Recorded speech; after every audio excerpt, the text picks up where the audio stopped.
Socialism. You hear that word and wow, it really sparks some intense debate, doesn't it?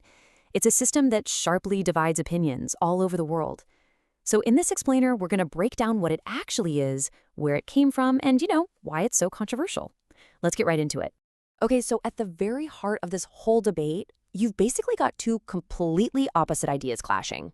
On one side, you have the supporters who argue that, hey, socialism creates a much more just and fair society for everybody.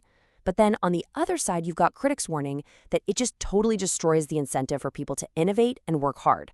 And really, these two viewpoints, they're the foundation for pretty much every single discussion about it. So that brings us to the big question, right? With all these different views flying around, what is socialism really? I mean, is it all about equality? Is it about massive government control? Or is it just, something that's widely misunderstood? Let's try and get a really clear definition. All right, at its absolute core, socialism is an economic system, and it all comes down to one thing: ownership. So instead of private individuals or big corporations owning the major industries, we're talking things like energy, transportation, or the banks. The community or the government owns them. And the ultimate goal, it's all about trying to reduce that big gap of inequality, to try and distribute resources just a little more equally. But, an idea like this didn't just appear out of nowhere. Nope. It's got a real origin story, and it's basically a direct reaction to something else. So to really get a handle on socialism, you first have to understand the world it was born into. Okay, so it all really kicks off with the Industrial Revolution. You've got all these new technologies creating just massive amounts of wealth. But here's the catch. That wealth was super concentrated in the hands of just a few factory owners. This led to this huge growing inequality, where most workers were stuck facing long hours and pretty brutal conditions. So in response to all this, you had thinkers like Karl Marx who came along and basically said, hey, this system is broken. And they proposed socialism as the answer to fix this massive imbalance. All right, so if that's the why, let's get into the how. How does socialism actually work when you put it into practice? Well, it's all about a really fundamental shift in focus. So the whole focus just flips. In a capitalist model, the big question driving everything is, how much profit can we possibly make? But under socialism, that question totally changes. It becomes, how can we meet everyone's needs?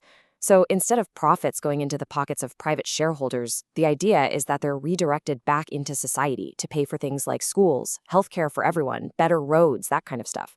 The priority really shifts from private wealth to social welfare. Now, this is absolutely crucial to get. Socialism isn't just one single thing. It's not a monolith. It really exists on a spectrum. So on one end, you've got what's called democratic socialism.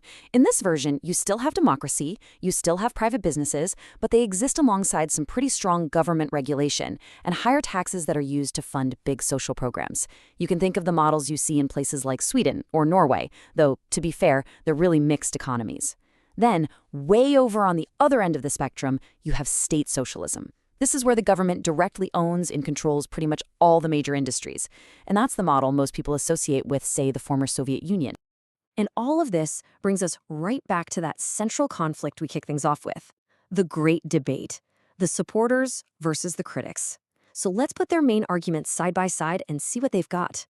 Okay, so the supporters. Their main argument is that socialism creates a much more fair and equitable society. By providing the essentials, things like healthcare for everyone and free education, it builds this really strong social safety net.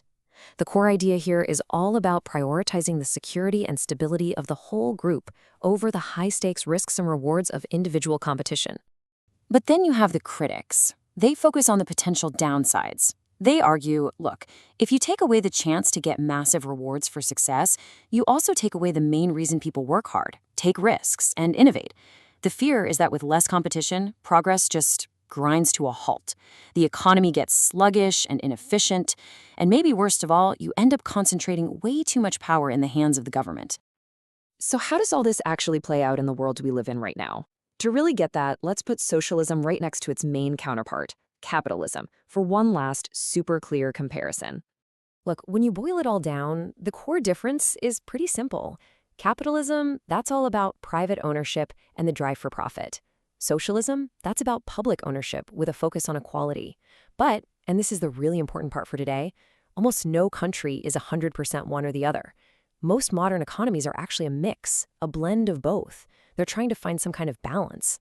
And that blend, that's where the real debate is happening in politics today. It's not about these pure theoretical systems. It's about where we should draw that line between them. So after going through all that, if you're going to remember just 3 things about socialism, make it these. The whole concept is built on these core pillars. First, shared ownership of major resources. Second, a real conscious effort to reduce inequality. And third, prioritizing the well-being of the entire society, the whole group. And that leaves us, well, right back where we started, with that essential question. It's an incredibly powerful idea that continues to shape politics and societies all around the globe. And that debate over whether it's the key to fairness or a roadblock to progress, that's a conversation that is definitely not going away anytime soon. So, what do you think?